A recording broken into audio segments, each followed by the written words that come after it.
Unlisted शेयरों में निवेश का ट्रेंड सुनहरा मौका है या है नुकसान। अनलिस्टेड शेयरों में वैल्यूएशंस का गेम कैसा है, कमाई के मौके क्या हैं, कंपनी को कैसे समझे, कंपनी के बिजनेस मॉडल ग्रोथ स्टोरी को समझना कितना है ज़रूरी। आज होगी पूरी चर्चा, अनलिस्टेड शेयरों की लगेगी पाठशाला हमारे शो में।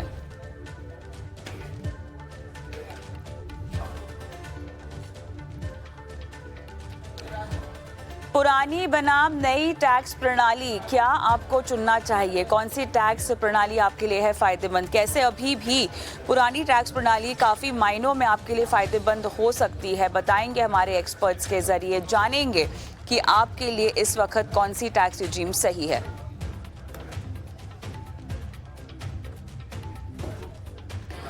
15 साल बाद रिटायरमेंट पर चाहिए 1 करोड़, कितना निवेश आपको करना चाहिए? रिटायरमेंट प्लानिंग जब भी कर रहे हो तो महंगाई को आप कैसे समझे? मिड कैप या मल्टी कैप फंड कहाँ है सुरक्षित निवेश?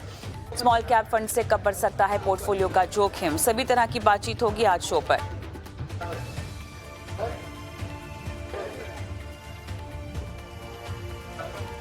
और आपके पोर्टफोलियो पर हम देंगे आपको सलाह, बताएंगे अपने पोर्टफोलियो में से किस फंड को रखें, किस फंड से निकलें।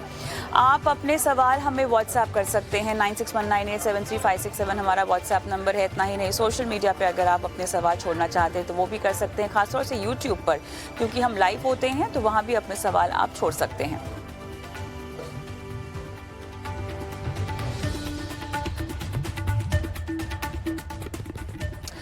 चलिए, शो की शुरुआत होगी आज आपके सवालों के साथ। और पंकज मटपाल जो कि एमडी हैं अपना मनी मैनेजर्स के, मेरे साथ जुड़ गए हैं। विश्वजीत पराशर भी मेरे साथ है, म्यूचुअल फंड एक्सपर्ट। आप दोनों का स्वागत है इस खास पेशकश में।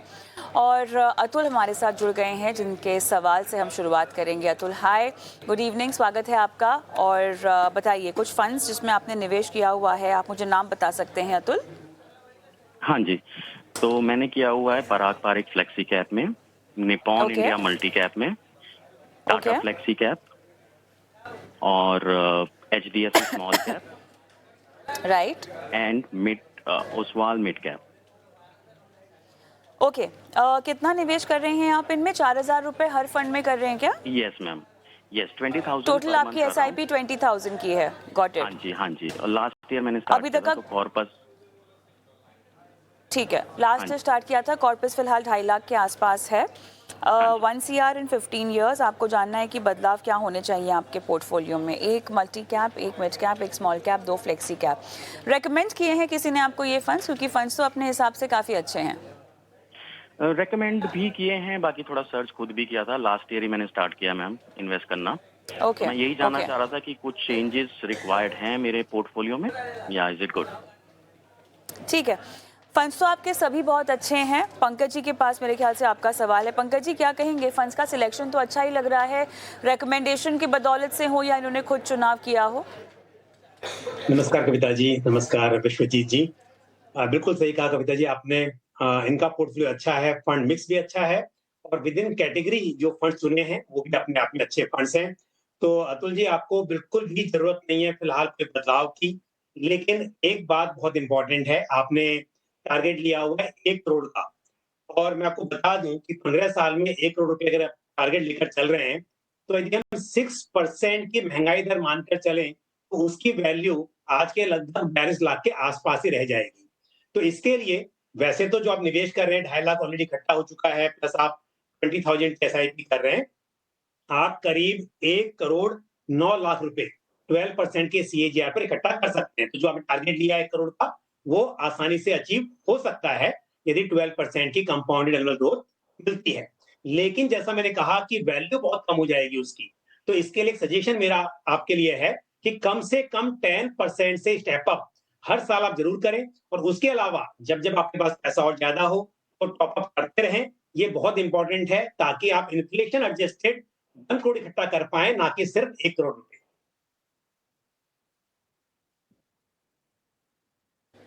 चलिए, मेरे साथ फोन लाइन पर जुड़े हुए हैं अतुल। अतुल, सलाह तो आपको दे दी गई है, आपको एसआईपी स्टेप अप करनी है, वही बेस्ट तरीका है आपके कॉर्पस को अचीव करने का। या तो निवेश बढ़ा दीजिए या निवेश की अवधि बढ़ा दीजिए, दोनों में से कोई एक आपको करना होगा। बताइएगा, और कोई सवाल है? नहीं मैम, यही जानना था, क्योंकि 1 करोड़ उस टाइम पे वो वैल्यू नहीं होगी। बिल्कुल सही कहा उन्होंने। नहीं, वो तो तो है ही, उस पे तो आपको काम करना होगा मेरे ख्याल से जितना मुमकिन हो सके। देखिए 10% तो आप पकड़ के चल रहे हैं, कभी कभी ऐसे होता है कि आपके पास लमसम में पैसे इकट्ठा हो रहे होते हैं, तो उसको भी आपको डाल देना चाहिए उस वक्त बाजार में, है ना। तो जितना हो सके ज़्यादा से ज़्यादा निवेश कीजिए। 1 CR आप एक बॉल पार्क फिगर रख के चलिए अतुल, ठीक है, क्योंकि महंगाई तो ऑब्वियसली फैक्टर इन करनी चाहिए। एक बॉल पार्क फिगर, उससे ज़्यादा ही करना है, ऐसा महत्व आपको, ऐसा मकसद आपको रखना चाहिए। थैंक यू अतुल सवाल पूछने के लिए। राम कुमार जी रांची झारखंड से फोन लाइन पर हैं। नमस्कार सर। Okay ma'am. कैसे हैं? हाँ मैम। कैसे हैं राम कुमार जी? ठीक है मैम। ठीक है। क्या करते हैं हाँ, आप? रेलवे में जॉब करते हैं। बढ़िया सर। 4 फंड्स लिए हैं आपने? हाँ हाँ मैम। आईसीआईसीआई प्रू का लार्जर मिड कैप है, एसबीआई का कॉन्ट्रा है, कोटक इमर्जिंग इक्विटी है, एचडीएफसी का स्मॉल कैप है सर, ठीक है। फंड के नाम? हाँ हाँ मैम। All right. पेंशन के लिए आप एनपीएस में भी कर रहे हैं और यूपीएस भी लिया है आपने? नहीं मैम, पहले एनपीएस में थे, अभी स्विच अभी किए हैं यूपीएस में आ गए यूपीएस होंगे में। फिर। फायदा हो रहा है स्विच करके? हाँ हाँ मैम। फायदा हो रहा है स्विच करके? कितना मिलेगा गारंटीड? पता नहीं मैम, वो तो पता नहीं, लेकिन इसमें गारंटीड पेंशन है, इसलिए इसमें स्विच किए हैं। पर कितना मिलेगा ये पता नहीं है और स्विच कर लिए हैं? कर तो लिए हैं। तो आपने किसी को कंसल्ट किया, किसी से पूछा आपने कि मुझे फायदा हो रहा है कि नहीं हो रहा है स्विच करने का? यहाँ मैम लगभग क्या बोलते हैं, हम किए हैं बहुत सारे, तो सबको देख, मतलब वही सबको देख के हम भी लेकिन कर लिए। रिटायरमेंट है, खुद का पेंशन है, आप ही की सैलरी से पैसा भी कटा है उसके लिए, तो ये तो बात पता होनी चाहिए कि कहाँ पे ज्यादा फायदा होगा, एनपीएस में रहने का या यूपीएस रहने का। बहरहाल आपने कर दिया है, एक्सपर्ट बताएंगे कि कैसे आपको तय करना चाहिए था। कुछ और डिटेल्स क्या आपको देनी है, क्योंकि आपके लक्ष्य हमारे पास हैं। 15 साल में 1 करोड़, 16 साल में एक कार खरीदनी है जिसके लिए 20 लाख रुपए चाहिए, 18 साल के बाद बच्चों की पढ़ाई लिखाई के लिए 80 लाख, 25 साल के बाद बच्चों की शादी के लिए 40 लाख, 30 साल के बाद 5 करोड़ चाहिए। यही आपके लक्ष्य हैं? हाँ मैम। क्या एज है आपकी? अब अभी तो 29 मैम। चलिए, बहुत अच्छी बात है, आपने इतना लंबा सोच लिया है और उसके हिसाब से लक्ष्य भी आपने तय कर लिए हैं। हालांकि जितना लंबा समय है उसके हिसाब से जो आपको कॉर्पस इकट्ठा करना है वो कम पड़ेगा, ये आपको हम पहले ही बता देते हैं, और इस पर थोड़ा सा आपको ग्राउंड वर्क करने की ज़रूरत है। 16 साल के बाद गाड़ी खरीदेगा? 16 साल नहीं तो लेट भी कर सकते हैं मैम, दिक्कत नहीं है। तो गाड़ी तो अभी पहले चाहिए, घर 16 साल बनाना के बाद जरूरी काहे है। चलाओगे गाड़ी? अभी नहीं चाहिए, अभी है?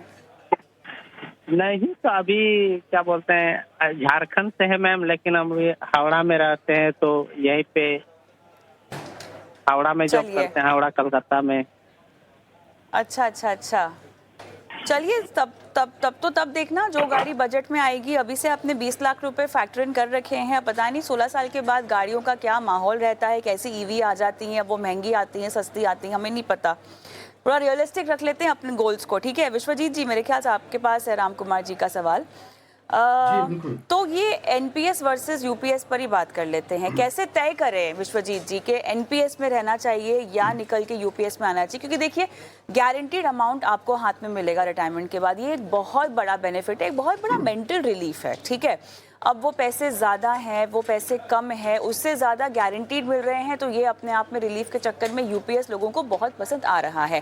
हालांकि इक्विटी का बेनिफिट उसमें नहीं मिल पाएगा आपको, जितना आपका पैसा अप्रिशिएट हो सकता था वो एक शायद फैक्टर मिसिंग हो सकता है। बट हैविंग सेड दैट, किसी को अगर ये एपिसोड सुनने के बाद चुनाव करना हो कि एनपीएस में रहें या यूपीएस में रहें, तो आप क्या सलाह देंगे? चुनाव करने का तरीका, बेसिस क्या होना चाहिए? जी बिल्कुल कविता जी, देखिए एनपीएस और यूपीएस एक बहुत डिबेट है, जितने भी गवर्नमेंट के ऑफिशियल्स हैं सबको, सब इस उसमें कंफ्यूजन में है कि कौन सा ऑप्शन चूज करना चाहिए। तो जो यूपीएस में जो गारंटीड पेंशन है लाइफ लॉन्ग, वो बहुत अट्रैक्ट करता है लोगों को कि जिंदगी भर पेंशन है। और इस बात की काफी लड़ाई भी रही है गवर्नमेंट से कि पेंशन क्यों नहीं मिलती है, एनपीएस में गारंटीड वर्ड नहीं है। एक कॉर्पस तो मिलेगा, 60% टैक्स फ्री पैसा भी मिलेगा, लेकिन जो बाकी का 40% है उससे जो पेंशन अमाउंट है वो थोड़ी कम हो सकती है। यहाँ पे यूपीएस में गवर्नमेंट पेंशन तो देगी ही, लेकिन इन्फ्लेशन को भी कंसिडर करा जाएगा। तो ऐसा नहीं है कि जो पेंशन फिक्स होगी, पेंशन जो फिक्स होगी वो लास्ट के 1 साल की एवरेज सैलरी का उसके बेसिस पे फिक्स होगी। उसका 50% जो है आपकी गारंटीड पेंशन हो जाएगी और वो जीवन भर चलेगी, और इन्फ्लेशन भी उसमें कंसिडर किया जाएगा। तो लोगों को लगता है कि ये एक पीस ऑफ माइंड है, बिल्कुल सोचने की जरूरत नहीं है, जीवन भर पेंशन आती रहेगी, उससे खर्च चलता रहेगा। तो बहुत सारे लोगों का चुनाव यूपीएस इसलिए है। जो लोग ऐसा सोचते हैं कि नहीं मुझे 60 साल के बाद कुछ कुछ घर खरीदना है, कुछ बड़ी चीज खरीदनी है, बच्चों की पढ़ाई के लिए पैसा चाहिए, तो वो लोग एनपीएस को कंसिडर कर रहे हैं, क्योंकि वहां पे आपको एक कॉर्पस मिलेगा। और जैसा आपने बिल्कुल ठीक बताया कविता जी, इक्विटी का जो एक्सपोजर है वो एनपीएस में है, और बहुत अच्छा एसेट एलोकेशन भी है एनपीएस में, क्योंकि बॉन्ड्स में भी पैसा लगता है, गवर्नमेंट सिक्योरिटीज में भी पैसा लगता है, और रिस्क प्रोफाइल के हिसाब से ऑटोमेटिकली कहीं ना कहीं एक डाइवर्सिफिकेशन मिल जाता है। और 60 साल के बाद जब आप रिटायर होते हैं तो आपको टैक्स फ्री पैसा मिलता है, और बाकी 40% का आपको पेंशन मिलता है। तो ये हर इंडिविजुअल की एक रिक्वायरमेंट के ऊपर डिपेंड करता है, उसके गोल्स के ऊपर डिपेंड करता है कि वो कौन सा चुनाव करे। बट राम कुमार जी ने जो चुनाव किया है वो यूपीएस का किया है, मेरे हिसाब से वो बिल्कुल ठीक किया है, क्योंकि कविता जी कहीं ना कहीं इनके पास इक्विटी का एक पोर्टफोलियो है, और बहुत अच्छी अमाउंट की एसआईपी, ये करीब करीब 45,000 रुपए की एसआईपी कर रहे हैं। तो इससे भी इनका एक रिटायरमेंट का जो कॉर्पस है वो करीब करीब जो इन्होंने 5 करोड़ का लक्ष्य रखा है वो भी अचीव होता हुआ नजर आ रहा है। तो राम कुमार जी, आपने जो फंड चुने हैं वो भी बहुत अच्छे हैं, सारे ही टॉप क्वार्टाइल फंड्स हैं, चाहे वो आईसीआईसीआई प्रुडेंशियल का लार्ज मिड कैप है या एसबीआई का कॉन्ट्रा है। और आपने पूछा एक सवाल कि एचडीएफसी फ्लेक्सी कैप फंड आप लेना चाहेंगे, तो बिल्कुल आप ले सकते हैं, और इन्हीं 5 फंड्स में ही आप अपनी एसआईपी को निवेश करें, और बढ़ाने की जरूरत नहीं है आपको किसी और फंड में।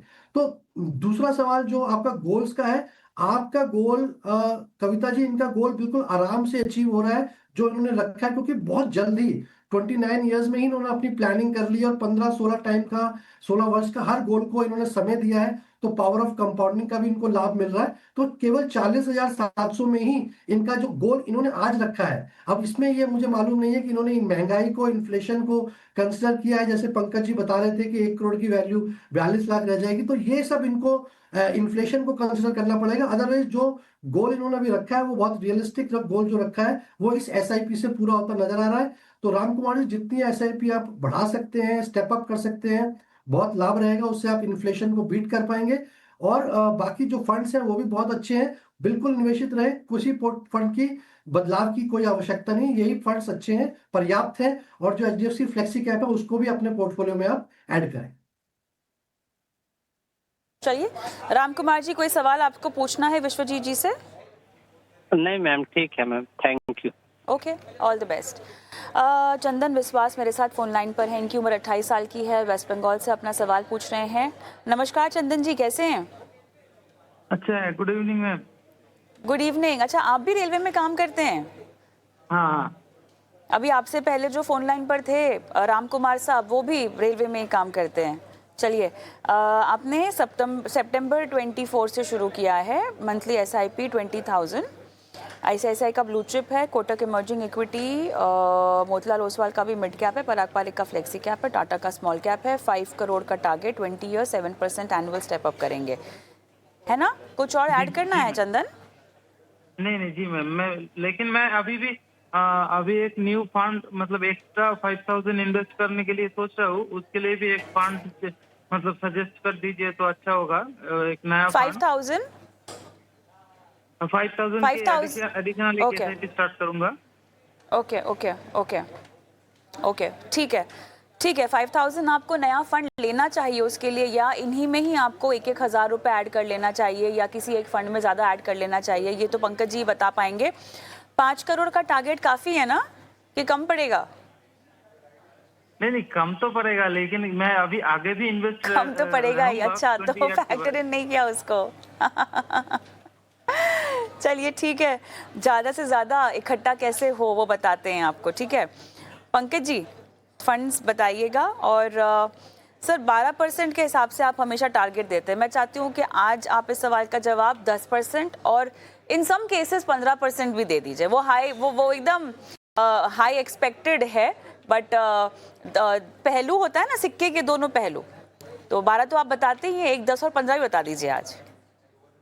कविता जी, सेबी की गाइडलाइन है कि आप 12% पे ही मैक्सिमम कैलकुलेट करके बताएं, जी 12 से ऊपर ना बिल्कुल। बताएं इन्वेस्टर्स को। तो बहुत जो दर्शक जी, रियलिस्टिक है, बहुत दर्शक कैलकुलेट करना चाहते हैं। दरअसल बहुत दर्शक ये सोचते हैं कि बीच बीच में अगर हमारे रिटर्न ज्यादा हुए तो फिर उसका हमारे एनुअल प्रॉफिट पर कितना फर्क पड़ेगा। कभी कभी हो जाता है ना, बहुत ज्यादा मुनाफा हो जाता है, कभी कभी हमें नुकसान भी होता है, तो उसकी जब एवरेजिंग होती है तो हम अल्टीमेटली कितना प्रॉफिट देखते हैं। बिल्कुल सही कहा आपने। देखिए, वैसे तो म्यूचुअल फंड में अगर हिस्टोरिकल रिटर्न देखेंगे, तो भी आपको मिलेगा कि अच्छी स्कीम्स ने करीब-करीब 20 साल में 20% तक का रिटर्न दिया है। बट हम जानते हैं कि mutual funds are subject to market risk, और जो पास्ट रिटर्न्स हैं, उसकी गारंटी नहीं होती है कि फ्यूचर में भी ऐसे रिटर्न मिल पाएँगे। तो इसलिए सेबी ने कहा है कि 12% पे ही आप कैलकुलेट करें। बट जैसा आपने कहा, मैं बिल्कुल बताने की कोशिश करूँगा कि कितना अंतर पड़ सकता है।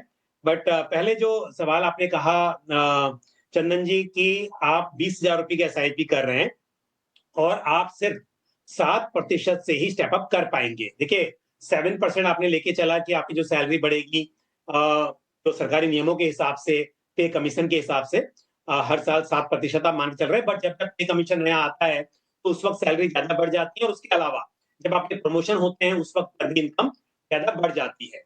हालांकि जो टारगेट आप लेके चल रहे हैं 5 करोड़ रुपए का, इस निवेश से वो थोड़ा-सा मुश्किल लग रहा है। अगर हम 12% पे करें, तो करीब 2 करोड़ 95 लाख रुपए इकट्ठा हो सकते हैं 20 साल में, 20,000 की एसआईपी से। अगर हम 3% बढ़ा दें, अगर 12 की जगह पे 15 कर दें, तो वहीं पर 2.95 की जगह पे आप करीब उम्मीद कर सकते हैं 3.25 करोड़ की। और यदि ये कम रहा, तो अगर मतलब जैसे 10% की बात कर रहे हैं, तो करीब 2.5 करोड़ के आसपास, 2 करोड़ 60 लाख के आसपास आप उम्मीद कर पाएँगे। तो इसके लिए ये तो बात रही कि कितना हो सकता है, पर फिर भी मैं कहूँगा कि लॉन्ग टर्म में आपको एक रियलिस्टिक ये लेना है तो 12%, क्योंकि हम ये नहीं कहेंगे कि आप स्मॉल कैप ही रखें पोर्टफोलियो में या फिर मिड कैप ही रखें। तो बैलेंस पोर्टफोलियो होगा, जहाँ पर 12% अगर बात करें तो एफडी से करीब-करीब डबल हो जाता है। तो वो आप 3 करोड़ हो या फिर 2.5 करोड़ या 2.95 जो भी होगा, बट 5 करोड़ से कम होने की संभावना है। तो 7% तो आपको एसआईपी बढ़ानी ही है, हर साल स्टेप अप करना ही है। पर जैसा मैंने कहा, जब नया पे कमीशन आता है या जब भी प्रमोशन होता है, उस वक्त आपकी इनकम बढ़ती है।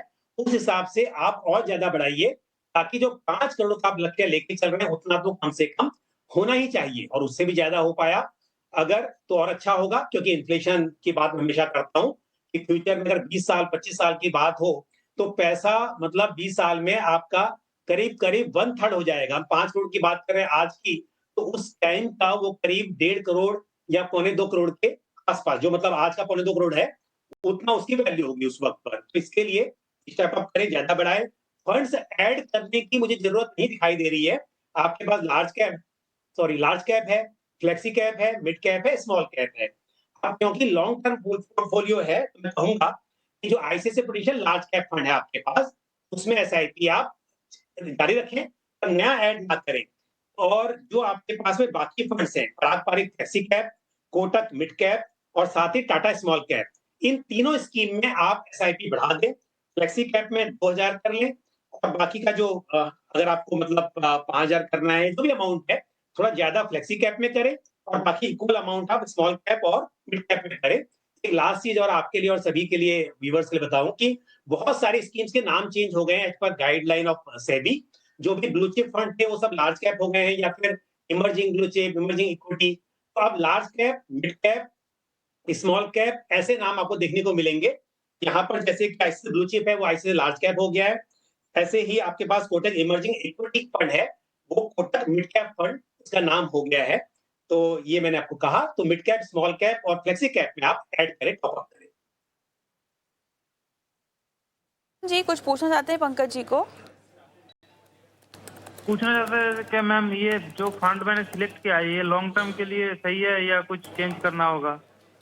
सब लॉन्ग टर्म के लिए ही आपको रेकमेंड किया है सर? सारी आपको सलाह लॉन्ग टर्म के लिए ही दी जाती है, 5 साल या उससे ज़्यादा की। इनफैक्ट जितनी आपने अवधि बता रखी है उतनी अवधि के लिए आपको रेकमेंड किया जा रहा है। लेकिन पंकज जी शायद आपसे भी सुनना चाहें ये चीज़।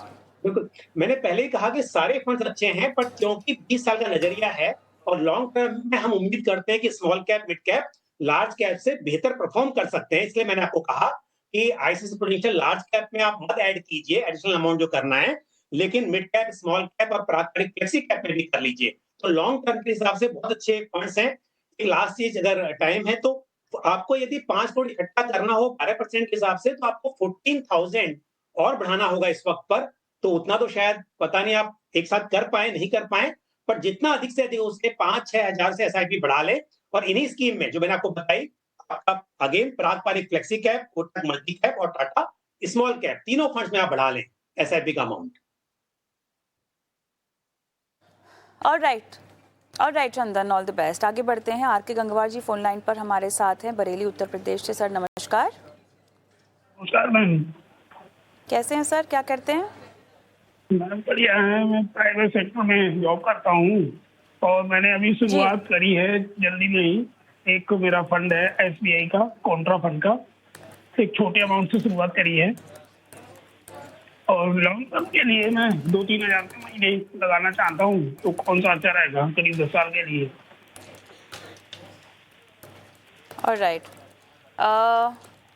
विश्वजीत जी आपके पास है मेरे ख्याल से इनका सवाल, क्या रिकमेंडेशन बिल्कुल। देंगे? हाँ बिल्कुल, थोड़ा सा गंगवार जी आपने शुरुआत जो करी है कॉन्ट्रा फंड से करी है, थोड़ा सा अजीब है, बट आपने कर दिया। फंड बहुत अच्छा है तो उसमें निवेशित रहें।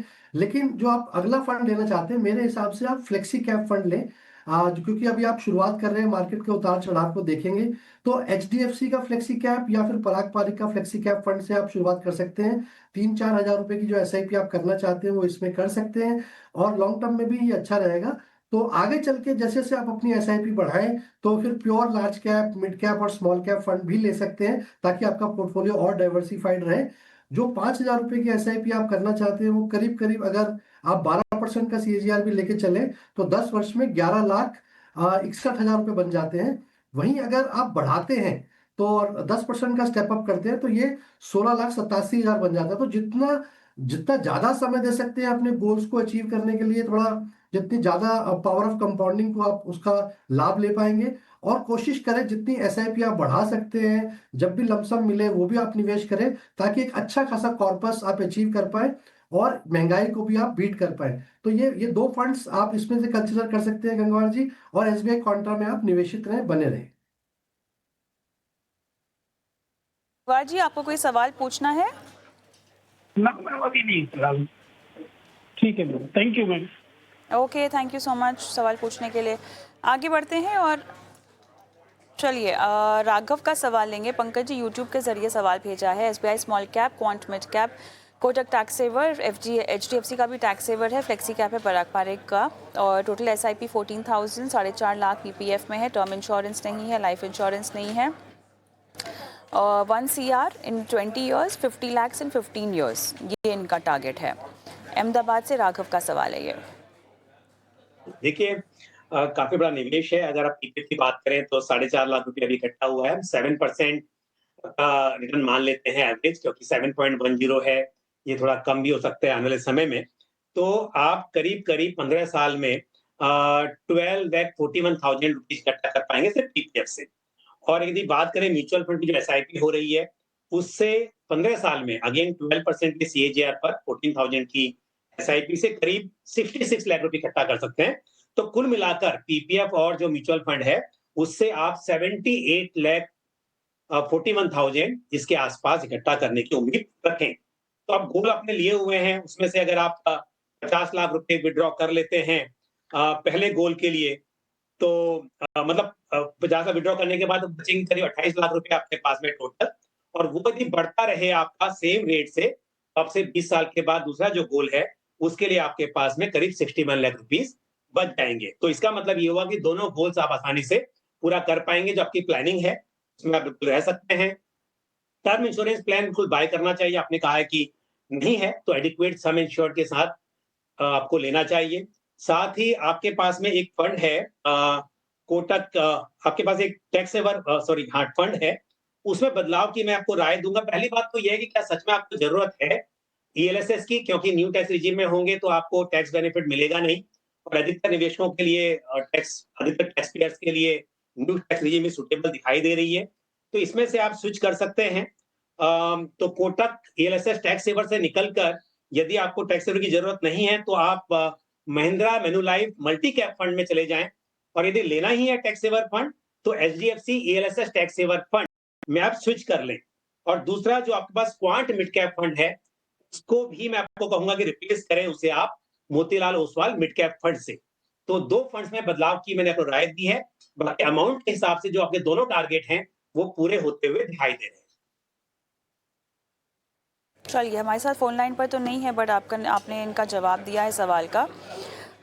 राहुल फोन लाइन पर मेरे साथ है। राहुल नमस्कार। हाँ जी नमस्कार मैम। बताइए सर, आपके फंड्स का नाम बताएंगे आप मुझे पहले तो? हाँ जी मैम, मेरे हैं मैम एक तो मोतीलाल ओसवाल का मिड कैप फंड है, ओके और मैम कोटक का मल्टी कैप फंड है,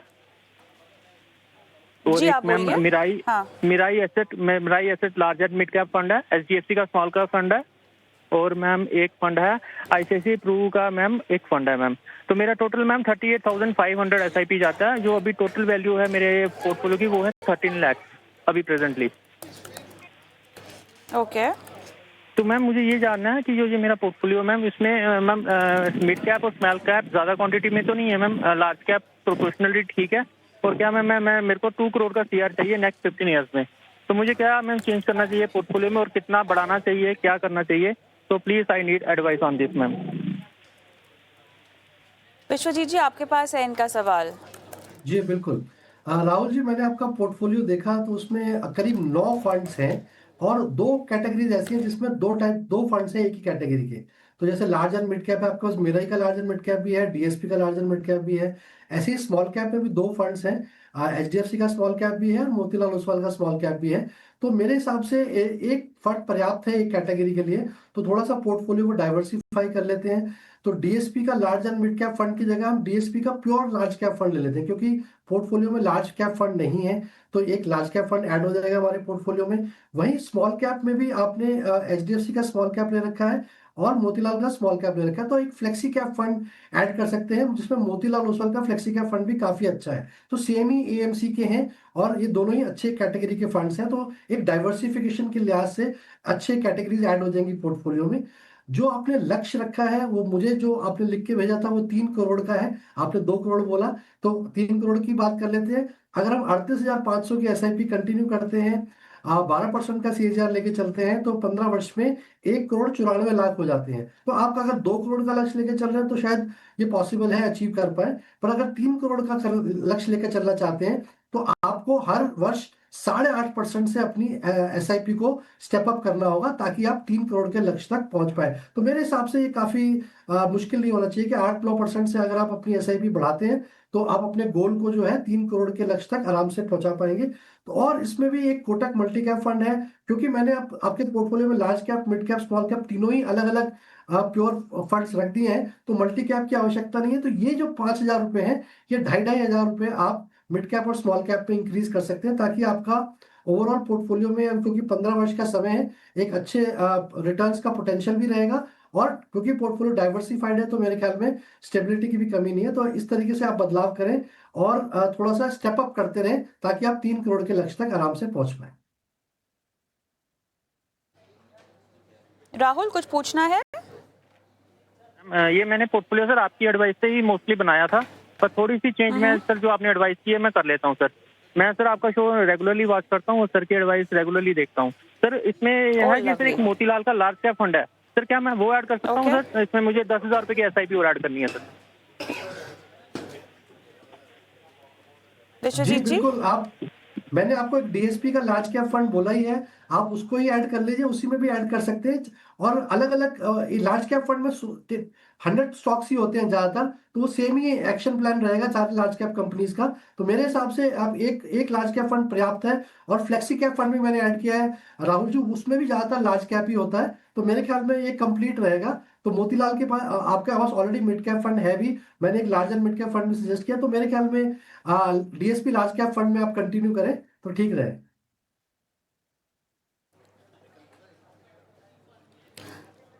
ऑलराइट, चलिए आगे बढ़ते हैं और YouTube से अब सवाल लेना चाहेंगे। सुशील कुमार का दिल्ली से सवाल भेजा है। पोर्टफोलियो साइज 15 लाख का है, रेगुलर फंड्स 6 साल से कर रहे हैं विदाउट स्टेप अप। मेरा एसेट लार्ज कैप है, लार्ज एंड मिड है, एडलवाइज फ्लेक्सी कैप है, डायरेक्ट फंड्स में SBI स्मॉल कैप, क्वांट का small cap, flexi cap Parag Parekh, multi asset Nippon, Tata digital, और अगले 10 साल तक इन्वेस्ट करना है, 10% का स्टेप अप, और रिटायरमेंट कॉर्पस जो है इनको इकट्ठा करना है।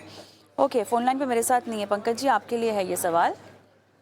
बिल्कुल, देखिए पहले फंड्स की बात करें अगर हम, तो थोड़े बदलाव की मैं यहाँ पे राय दूंगा।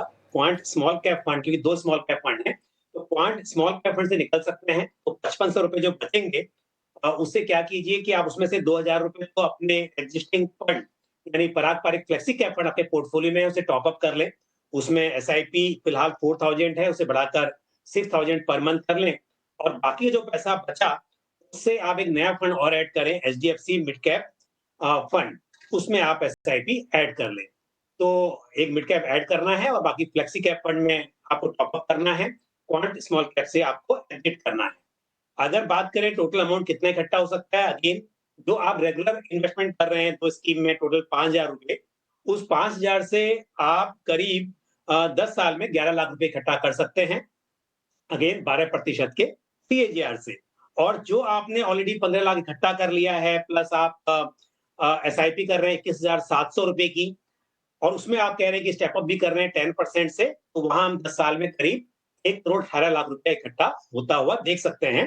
तो कुल मिलाकर करीब 1 करोड़ 29 लाख रुपए आप इकट्ठा कर पाएंगे 10 ईयर्स में। तो इसके लिए आपका एक गोल रिटायरमेंट का है, तो आपको थोड़ा और बढ़ाना चाहिए। आप 10% तो कह ही रहे हैं कि स्टेप अप कर रहे हैं, जो आपने अभी डायरेक्ट प्लान लिए हैं, बट उसके अलावा थोड़ा और भी आपको बढ़ाना चाहिए, ताकि आप एक अच्छा अमाउंट इकट्ठा कर सकें 10 साल में। बाकी जो फंड में बदलाव है वो मैंने आपको सजेशन दे दिया है। All the best. राइट, चलिए तो ये तमाम सवालों को आज हमने शो में शामिल किया है। पंकज जी आपका, विश्वजीत जी आपका बहुत बहुत धन्यवाद, आपने समय दिया और दर्शकों के सवालों के जवाब भी दिए। और इसी के साथ एक वक्त भी हो चला है छोटे से ब्रेक का, लेकिन ब्रेक पर जाऊँ उससे पहले दर्शकों को हम व्हाट्सएप नंबर बता देते हैं, और यूट्यूब पर भी अगर आप सवाल छोड़ना चाहते हैं तो वो भी मुमकिन है हमारे इस शो के लिए। व्हाट्सएप नंबर नोट डाउन कर लीजिए 9619873567, और साथ ही YouTube पर भी अपने सवाल कमेंट बॉक्स में छोड़ सकते हैं। छोटा सा ब्रेक लेते हैं, लेकिन ब्रेक के बाद एक बेहद खास चर्चा, अनलिस्टेड शेयरों की कमाई। अब कमाई तो हो रही है लोगों को, हमने देखा भी है, लेकिन इसके बावजूद आपके लिए कितना सतर्कता बरतने का समय भी है। किस तरह के अनलिस्टेड नामों में आपको विश्वास रखना चाहिए, कहीं कमाई के चक्कर में घाटा ना हो जाए, इसी की पाठशाला होगी इस छोटे से ब्रेक के बाद।